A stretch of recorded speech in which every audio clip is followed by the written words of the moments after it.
요셉은 주인 보디발의 집에서 모함을 받고 그 집에 있는 왕궁 제수들을 가두는 옥에 갇혔습니다. 하지만 여호와께서 요셉과 함께 하심으로 요셉은 옥에서도 형통했습니다. 요셉은 간수장에게 은혜를 받아서 옥중의 제반 사물을 다 맡아보았습니다.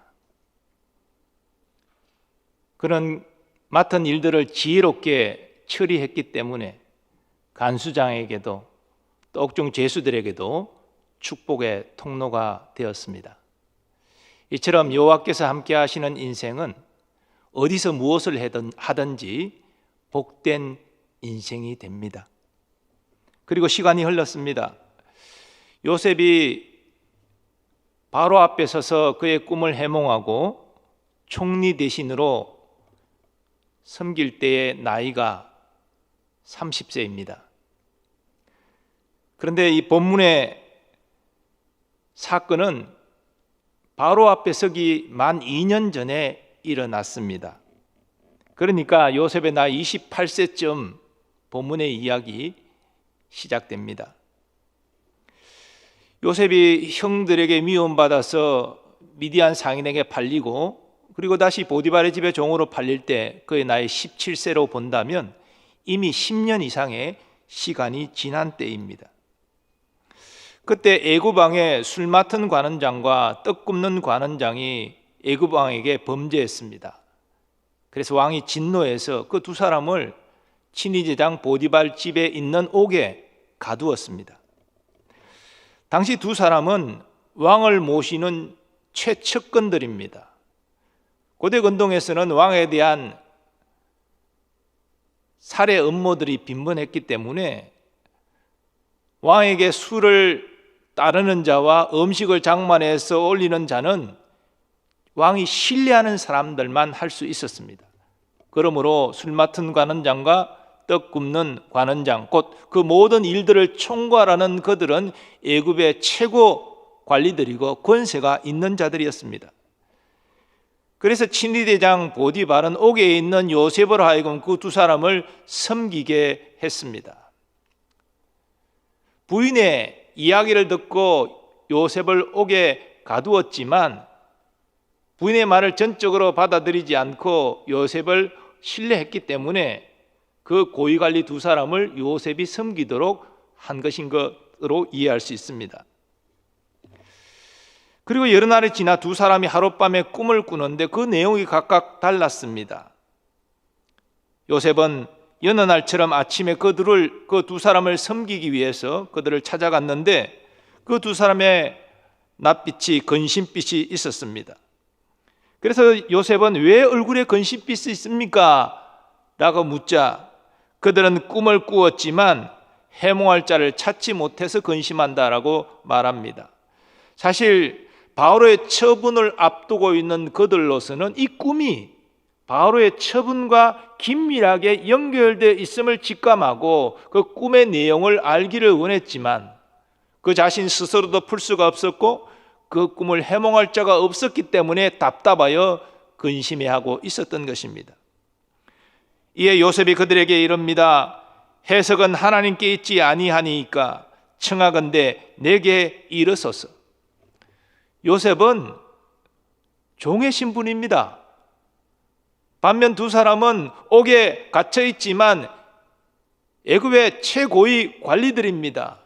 근데 이 종에 불과한 요셉이 두 사람에게 꿈을 이야기하면 자기가 해몽해 주겠다, 하나님께서 해몽하실 것이다, 이렇게 담대히 말하는 것은 쉬운 일이 아니지요. 하지만 요셉은 지금까지 하나님의 함께하심을 경험했고 그 함께하심 때문에 옥중에서도 지혜롭게 제반 사무들을 다 처리해 왔기 때문에 하나님을 신뢰함으로 이렇게 담대히 말할 수 있었던 것입니다. 물론 요셉이 해석은 하나님께 있다고 말할 때에 그 의미를 이 두 관원장들은 다르게 이해했을 것입니다. 왜냐하면 하나님이라는 이 단어는 아도나이 즉 여호와를 의미하는 단어가 아니라 엘로힘이라는 일반적인 신이라는 의미이기 때문이지요. 물론 요셉은 분명히 여호와 하나님이 당신의 꿈을 해석하실 것입니다라고 말했지만 그들로서는 자신들이 섬기는 많은 애굽 신들 중에서 그 신이 자신의 꿈을 해석해 줄 것이라고 그렇게 이해했을 것입니다. 어쨌든 요셉의 이야기에 심정적으로 먼저 동의했던 이 술 맡은 관원장은 요셉이 옥중에서 지혜롭게 행하고 자신들을 잘 섬긴 것을 기억하고 먼저 자신의 꿈을 이야기합니다. 내가 꿈에 보니 내 앞에 포도나무가 있는데 그 나무에 새 가지가 있고 싹이 나서 꽃이 피고 포도송이가 익었고 내 손에 바로의 잔이 있기로 내가 포도를 따서 그 즙을 바로의 잔에 짜서 그 잔을 바로의 손에 드렸노라. 술 맡은 관원장의 꿈 이야기를 하는 것을 듣고 요셉은 바로 해몽합니다. 그 해석은 이러하니 새 가지는 사흘이라. 지금부터 사흘 안에 바로가 당신의 머리를 들고 당신의 전직을 회복시키리니 당신이 이전에 술 맡은 자가 되었을 때 하던 것 같이 바로의 잔을 그의 손에 드리게 되리이다. 그리고 요셉은 한 가지 부탁을 합니다. 당신이 잘 되시거든 나를 생각하고 내게 은혜를 베풀어서 내 사정을 바로에게 아뢰어 이 집에서 나를 건져 주소서. 나는 히브리 땅에서 끌려온 자요 여기서도 옥에 갇힐 일은 행하지 아니하였나이다. 자신의 억울함을 이야기하고 그 억울함을 풀어달라고 청을 하고 있는 것입니다. 여러분, 요셉이 모함을 받고 옥에 갇히고 그리고 술 맡은 관원장이 들어와 두 사람이 만나고 또 술 맡은 관원장이 꿈을 꾸고 그 꿈을 요셉이 해몽해 주고 이런 일들이 우연처럼 보일 수 있지만 이건 우연이 아닙니다. 하나님께서 구속사의 큰 그림을 그리시고 하나님께서 이 모든 일을 섭리하고 계신 것입니다. 한편 떡 굽는 관원장은 자신이 꾼 꿈의 내용이 좋지 않아서 주저하고 있었는데 이 요셉이 술 맡은 관원장의 꿈을 아주 좋게 해석해 주는 것에 용기를 얻고 자신의 꿈을 이야기합니다. 나도 꿈에 보니 흰떡 세 광주리가 내 머리에 있고 맨 윗광주리에 바로를 위하여 만든 각종 구운 음식이 있는데 새들이 내 머리의 광주리에서 그것을 먹더라. 요셉은 이 꿈도 즉각 해몽합니다. 그 해석은 이러하니 새 광주리는 사흘이라. 지금부터 사흘 안에 바로가 당신의 머리를 들고 당신을 나무에 달리니 새들이 당신의 고기를 뜯어 먹으리이다. 아마도 요셉의 해몽을 들은 이 떡 굽는 관원장은 얼굴이 일그러졌을 것입니다. 어쩌면 크게 요셉에게 노하였는지도 모릅니다. 그러나 요셉은 하나님께서 준 지혜를 가지고 그대로 그 꿈을 해몽했습니다. 그리고 3일째가 되었습니다. 이날은 바로의 생일날이었습니다. 바로는 모든 신하를 초청해서 잔치를 베풀었습니다. 그런데 주석가들은 이 바로의 생일을 바로가 이 세상에 태어난 날이 아니라 바로가 애굽의 왕으로 즉위한 날로 이해합니다. 왜냐하면 이 즉위한 날에 바로는 애굽의 최고의 신 태양신의 아들로 재탄생하기 때문입니다. 그리고 이 즉위를 기념하는 날에 전통적으로 제수를 풀어주는 관례가 있었기 때문입니다. 그 관례에 따라서 술 맡은 관원장은 복직이 됩니다. 그러나 떡 굽는 관원장은 처형됩니다. 바로 요셉이 해몽한 그대로 된 것입니다. 그런데 술 맡은 관원장은 복직이 된 이후에 그 요셉의 그 청을 까마득하게 잊어버렸습니다.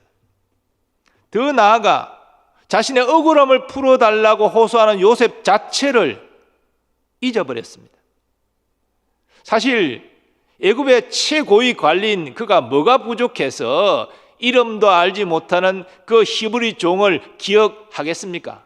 깡그리 잊어버렸습니다. 그래서 요셉은 억울하게 옥에 갇혀 있는 시간 더 보내했습니다. 그리고 옥에서 풀려날 희망도 전혀 보이지 않았습니다. 참으로 낙심되는 상황입니다. 그러나 하나님은 요셉을 결코 잊지 아니하셨습니다. 요셉을 고난의 풀무불에 던지셨지만 그 고난의 풀무불 가운데 하나님은 목적을 두고 연단하고 계셨습니다. 그 가장 중요한 것은 요셉으로 하여금 사람을 의지하지 말고 하나님을 의지하라는 메시지입니다. 어쩌면 요셉은 당시 상황 가운데 술 맡은 가난자를 만나게 되고 그의 꿈을 해몽하면서 그의 꿈대로 될 것을 깨닫고 그에게 희망을 걸었을지도 모릅니다. 여러분 생각해 보십시오.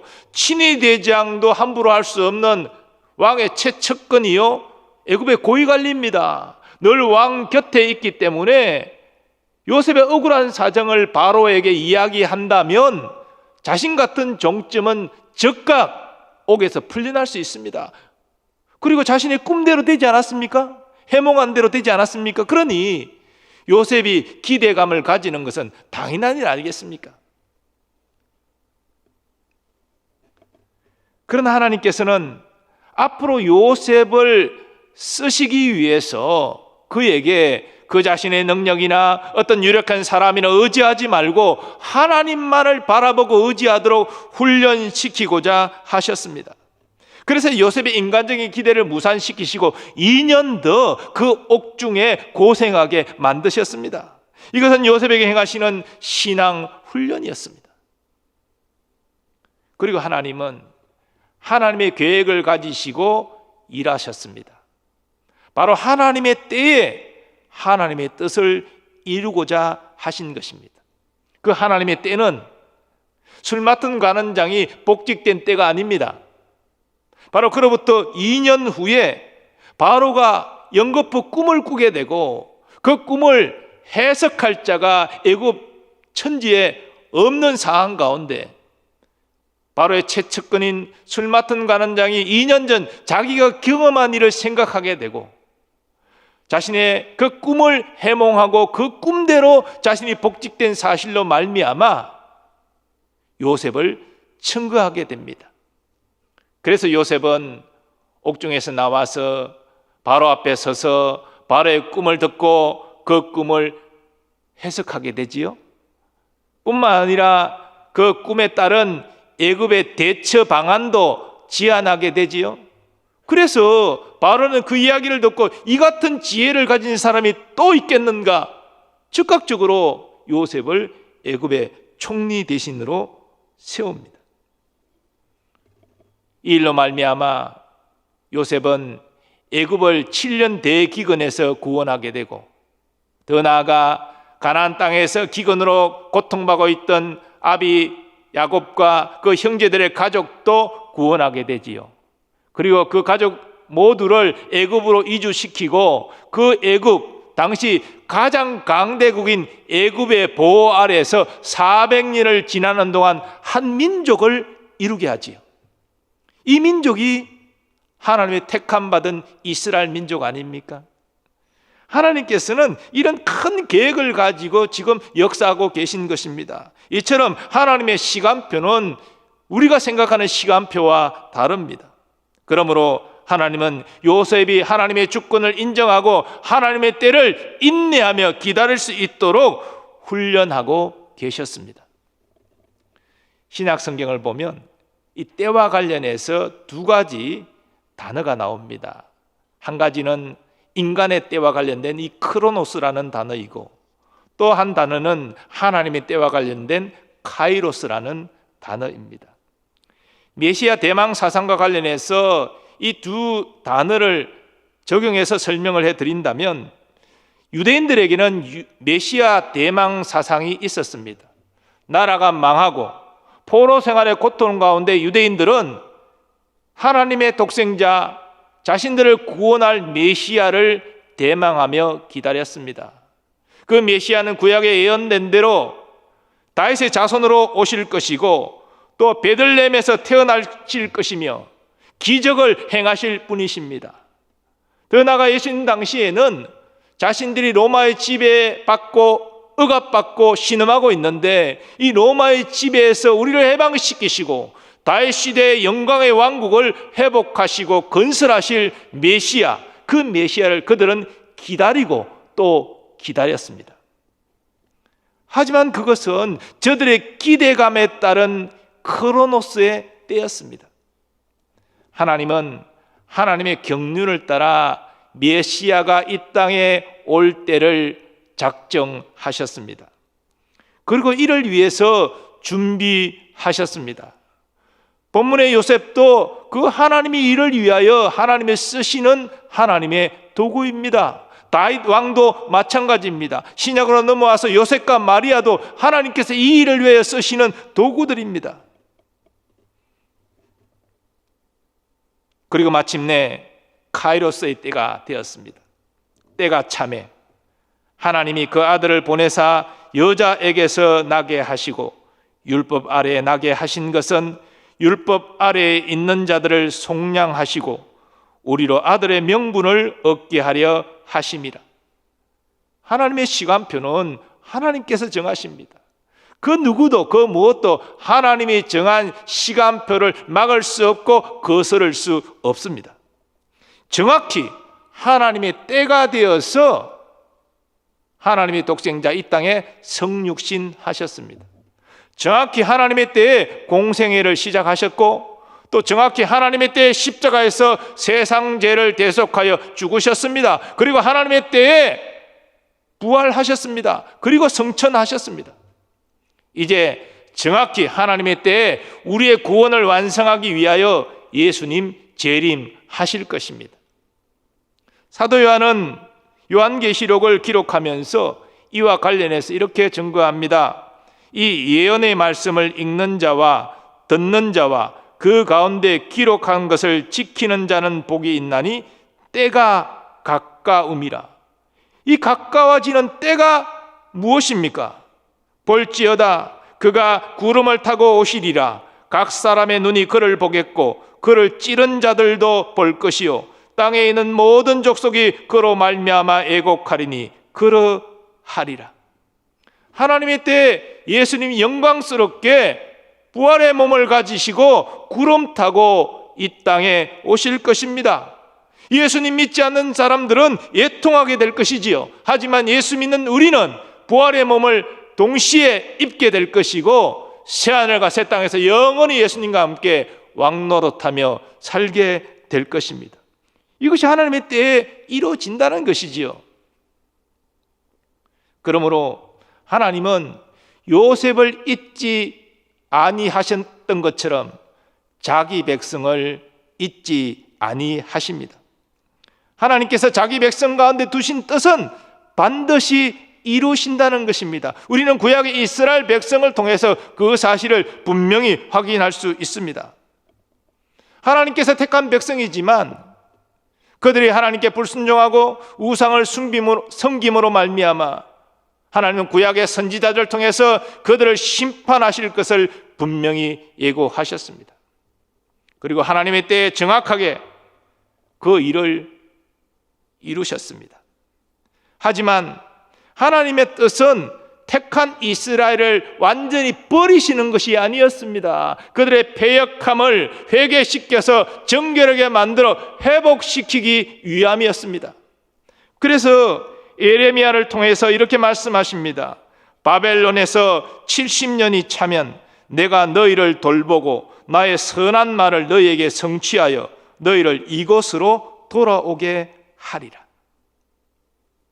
그리고 바사왕 고레스 때 하나님은 그 약속을 성취하셨습니다.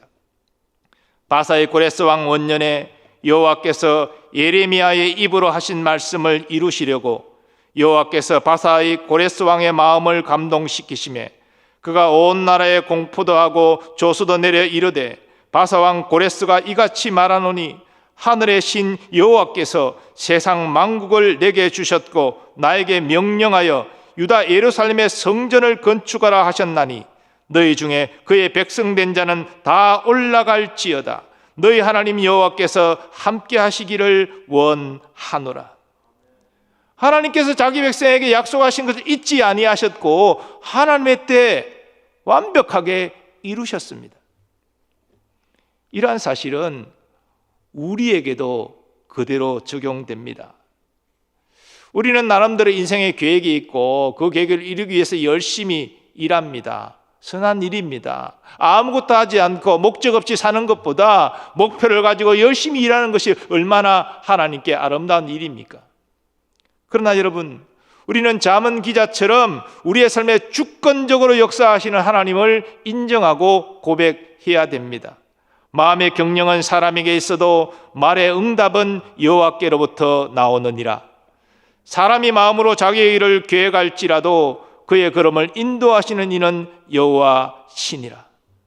우리가 열심히 계획을 잡고 열심히 노력하지만 그 모든 것을 이루고 열매 맺게 하시는 것은 하나님이 하나님의 때 주권적으로 이루신다는 것입니다. 우리는 이것을 명확하게 신앙 고백해야 됩니다. 그럴 때만이 어떤 일이 이루어져도 교만하지 아니하고 하나님께 감사하며 영광 돌릴 수가 있는 것입니다. 이것이 우리 성도가 가져야 될 바른 신앙의 자세입니다. 그러면 여러분, 이것을 우리에게 적용한다면 요셉처럼 억울하고 답답한 상황 가운데 있다 할지라도 결코 낙심하지 마십시오. 여러분의 모든 것을 아시는 하나님을 바라보시고 하나님의 때까지 인내하시기를 바랍니다. 하나님은 여러분의 억울함과 답답함을 잘 알고 계십니다.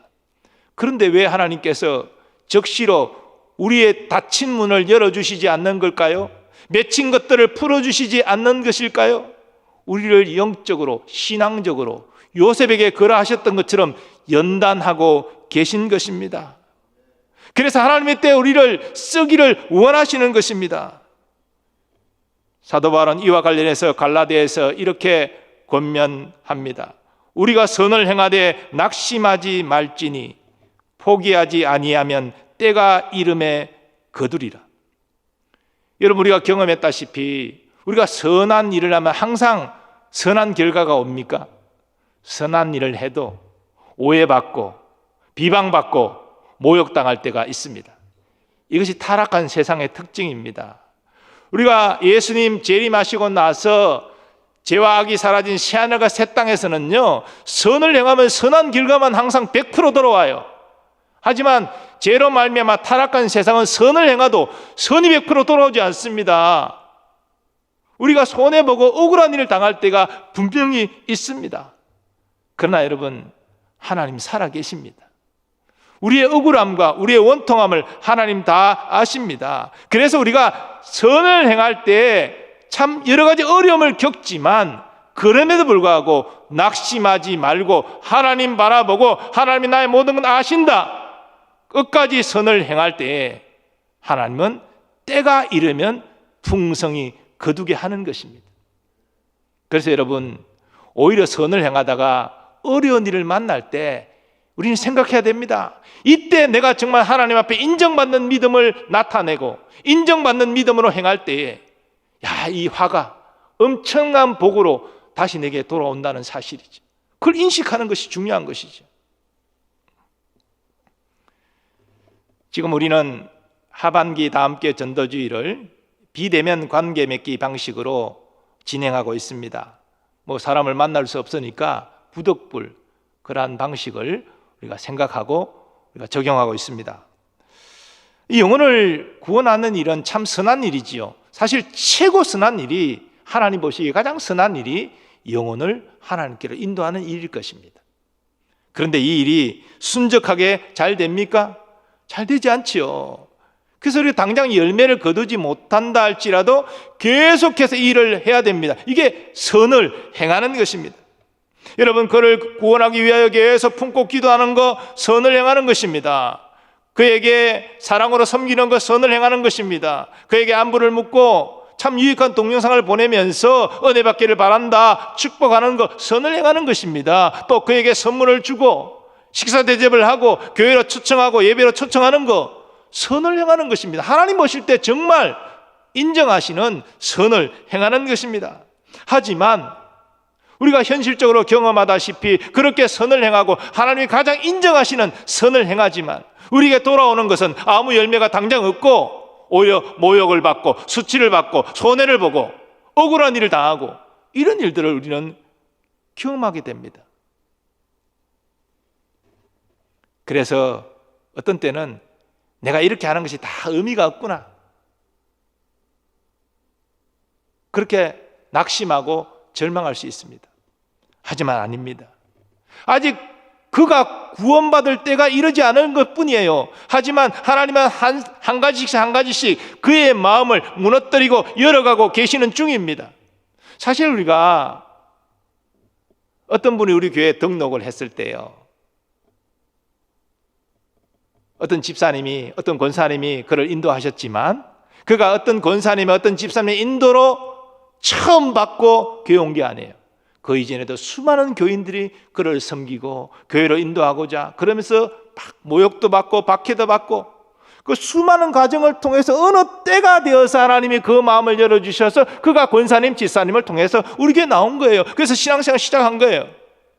한순간이 아닙니다. 많은 과정을 통해서 오게 된 거예요. 우리가 그 마지막 때에 그를 붙잡고 교회로 인도하는 사람이 아닐지라도 우리는 씨를 뿌리는 것입니다. 하나님 그것을 다 인정해 주신다는 것이죠. 낙심할 필요가 없다는 것입니다. 하나님의 때가 되면 반드시 거두게 되는 것이지요. 그러므로 선을 행하다가 낙심하지 말라. 이건 전도에도 그대로 적용되는 말씀입니다. 또한 우리의 일상생활에도 이 말씀의 원리는 적용됩니다. 하나님께서 우리의 건강 주시고 또 지혜 주시고 또 재물 주시고 이런 모든 것들은 우리가 이 땅 살아가면서 필요한 것들이지요. 그래 그 모든 것을 가지고 하나님께 영광을 돌려라, 바로 그 뜻입니다. 근데 하나님께 영광을 돌리는 것은 하나님을 사랑하는 것이지만 또 무엇입니까? 이웃, 즉 우리 가족을 포함한 이웃을 사랑하는 것이지요. 그게 하나님께 영광 돌리는 것 아닙니까? 내가 하나님을 사랑한다 그러면서 내 가족을 사랑하지 않고 내 이웃을 사랑하지 않는다, 그 하나님의 사랑 거짓말이라고 성경은 말하잖아요. 눈에 보이는 가족과 이웃을 사랑하지 않으면서 눈에 보이지 않는 하나님을 사랑한다고 말할 수 있습니까? 거짓이지요. 그런데 여러분, 우리가 가족과 이웃을 마땅히 사랑해야 되는데 사랑할 때 때로는 상처도 받잖아요. 오히려 사랑하기 때문에 상처를 받습니다. 사랑하지 않으면 관심이 없기 때문에 그가 무슨 말을 해도 상처를 별로 안 받아요. 하지만 가까운 관계일수록, 가족 간 관계일수록 정말 아끼는 후배, 친구, 이웃 이런 관계일수록 선을 행하다가 상처를 받아요. 그게 깊어져요. 그러나 여러분, 어떤 고난이 온다 할지라도 기억하십시오. 하나님은 여러분을 아십니다. 여러분의 억울함과 여러분의 원통함을 다 아십니다. 여러분이 어떻게 선을 행하려고 했는지 다 알고 계십니다. 그러므로 우리가 하나님을 의지하고 하나님의 뜻대로 살려고 몸부림치고 있다면 낙심할 필요가 없다는 것입니다. 하나님께서 때가 되면 그 모든 것을 열매 맺게 하시기 때문입니다.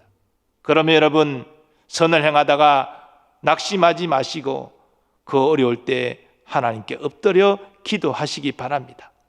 하나님의 약속의 말씀을 붙잡고 인내하시기 바랍니다. 하나님께서 이 말씀대로 이루어 주실 줄 믿습니다. 말씀이 능력과 위로가 될 줄 믿습니다. 하나님께서 하나님의 때에 요셉을 바로 앞에 세우셨습니다. 그 세우기까지 12년 동안 요셉은 고난 가운데 연단받았습니다.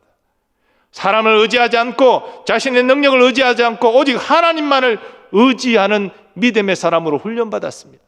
그래서 그때가 되었기 때문에 하나님이 쓰신 거예요.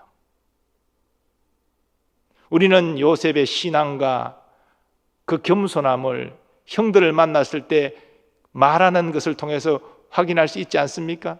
자기를 미워해서 은 20에 판 형들인데 그들을 미워하지 않고 하나님이 당신들을 구원하기 위해서 나를 먼저 보내셨나이다. 나를 애굽의 총리 대신으로 세운 것은 하나님이신데, 하나님이 큰 계획을 가지고 일하셨는데 내가 어찌 여러분에게 보복할 수 있겠습니까? 내가 여러분을 섬기겠습니다. 이게 요셉의 형들에게 한 말입니다. 신앙적으로 연단되었기 때문에, 하나님의 은혜를 알았기 때문에 요셉은 세상적으로 행하지 않고 믿음으로 행했던 것이죠. 그래서 요셉이 위대한 인물인 것이죠. 사랑하는 여러분, 우리도 선을 행하다가 고난받습니다. 신앙적으로 살려다가 어려움 당할 수 있습니다. 그러나 여러분, 하나님이 다 지켜보십니다. 그리고 그 어려움 가운데, 고난 가운데 우리를 신앙적으로 훈련시키시는 것입니다. 왜요? 준비된 우리를 하나님의 때 쓰시고자 하시기 때문입니다. 그 하나님이 쓰시고자 하는 일이 무엇인지를 저는 모릅니다. 그러나 하나님 반드시 여러분에게 계획을 갖고 계시고, 그래서 그 계획대로 여러분을 이끌고 계심을 믿습니다. 어떤 상황 가운데서도 선을 행하다가 낙심하지 말고 하나님 바라보시고 인내하시고 연단받는 여러분 되시기 바랍니다. 그래서 요셉처럼 사람을 의지하는 인생이 아니라 하나님을 의지하는 인생이 되므로 하나님의 때, 하나님의 선한 도구로 쓰임받는 기쁨을 여러분 모두 누리시기를 예수님의 이름으로 축원합니다.